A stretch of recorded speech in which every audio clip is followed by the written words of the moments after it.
Taib, kita balik lagi pada surah 4 105 ni. Inna anzalna ilaikal kitaba bil haqq. Okey. Jadi itu tadi tentang Alkitab, yang ini maksudnya Al-Quran.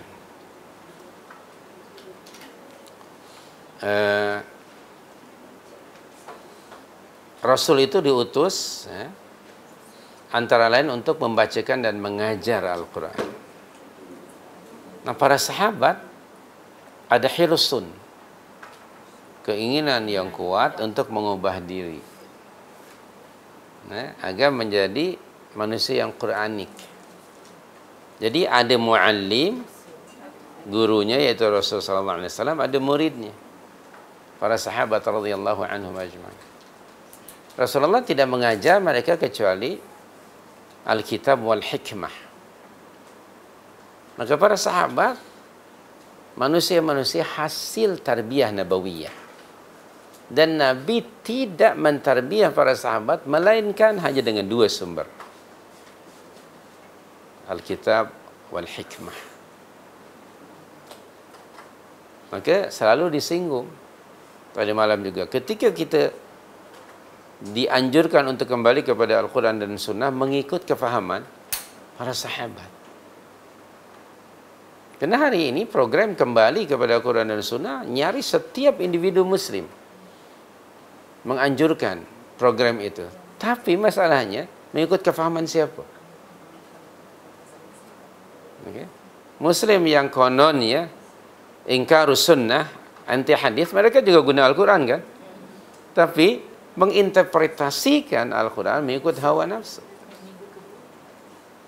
Orang-orang yang mendakwa dirinya sebagai Muslim moderate, Muslim liberal pun merujuk pada Al-Quran dan Sunnah. Tapi kemudian menginterpretasikannya mengikut hawa nafsu, kepentingan diri. Begitu juga profesion yang lain. Selalu. Seperti juga yang punya restoran pun juga digantung ayat Al-Quran. Kan? Nah, begitu. Yang senyum ni sering lah ke restoran tu. Mesti ada. Tapi dia interpretasinya apa? Hanya untuk menarik pelanggan. Ya? Nah, begitu. Berdiri jalan pun Al-Quran. Jadi masing-masing orang sekarang tahu bahwa Al-Quran itu sangat atraktif. Lalu dia gunakan sebagai penglaris, termasuk jual ayat kan. Jual apa-apa saja ini sudah dibacakan ayat itu, sudah dibacakan ayat ini. Sampai ke peringkat itu. Masing-masing orang menginterpretasikan mengikut hawa. Nah, itu ayatnya, literally ayatnya tidak berubah. Tidak seperti mana kitab Taurat atau Injil. Karena Allah yang memeliharanya. Tapi the meaning, interpretasi ayat. Kita mesti memahaminya sebagaimana para sahabat memahami keduanya, sebagaimana Rasul SAW mengajarkan pada mereka.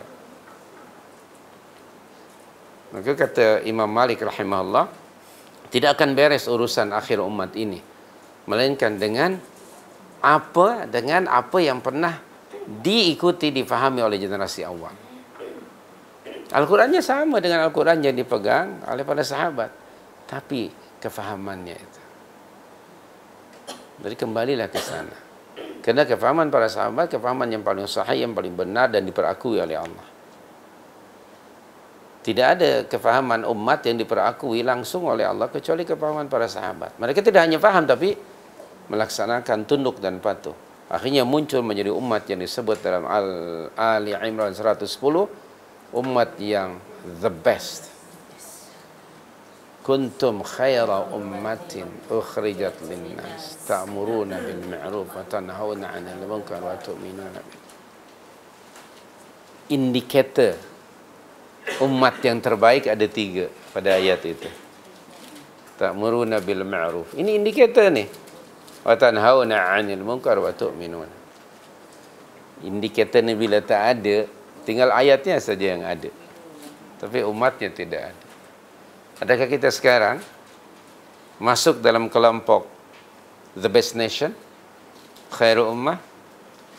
Tidak. Kenapa? Sebab kita meninggalkan, tidak ada indikatornya pada kita. Ta'muruna bil ma'ruf, kita diam aja. Jadi biar tidak mengajak orang kepada yang ma'ruf. Kemudian wa tanhauna 'anil munkar, lagi berat. Mengajak kepada yang ma'ruf pun tidak, apalagi mencegah dari mungkar. Bimbang orang takut apalah, biar ajalah. Okey. Do not bother, itu bukan urusan kita. Tengok, tidak ada responsibility, tidak itu, tidak ada ini. Dibimbangin nanti kalau kita menegur dan menasihati, akan dianggap oleh orang sebagai orang yang sibuk menjaga tepi kanan. Akhirnya perintah amar ma'ruf nahi munkar kita tinggalkan. Wa tu'minuna billah, nombor 3 di sini. Beriman kepada Allah Subhanahu wa taala. Adanya al-amru bil ma'ruf wan nahyu 'anil munkar itu indikasi betulnya iman seseorang terhadap Allah. Bila tidak ada masalah dengan iman. Karena iman yang benar, dia selalu bergerak, sensitif pada persekitaran. Dan selalu kalau dia tahu yang ma'ruf, dia akan selalu ajak orang lain kepada ma'ruf. Kalau ada orang lain, orang muslim melakukan kemungkaran, dia tidak akan diam. Dia akan segera berusaha untuk mengubah kemungkaran kepada ma'ruf mengikut kemampuannya. Bukan tak tahu hadisnya. Apabila salah seorang di antara kamu melihat kemungkaran, maka pejamkanlah mata. Betul ke? Okay. Bertuah orang yang buta kan, tak nampak mungkar. Nak jadi orang buta kan? Selama kita ni ada mata melihat kemungkaran, maka kita wajib falyughayyirhu, ubah. Taghyir, mengubah mungkar kepada ma'ruf mengikut istita'ah, mengikut kemampuan. Yang pertama dengan tangannya. Siapa yang punya tangan, gunakan. Lebih baik kita buang tangan ini. Mereka tak ada tangan. Subhanallah. Dan apabila ia tidak mampu, tengok mengikut kepada kemampuan, maka ubahlah dengan lisan. Tengok ada lidah tak masing-masing, ada lisan tak? Kalau tak digunakan, baik di Subhanallah.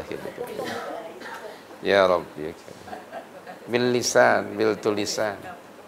Fa in lam yastati', kalau ia tidak mampu mengubahnya dengan lisannya, fa biqalbi, dengan hati. Ada tak hati dalam itu?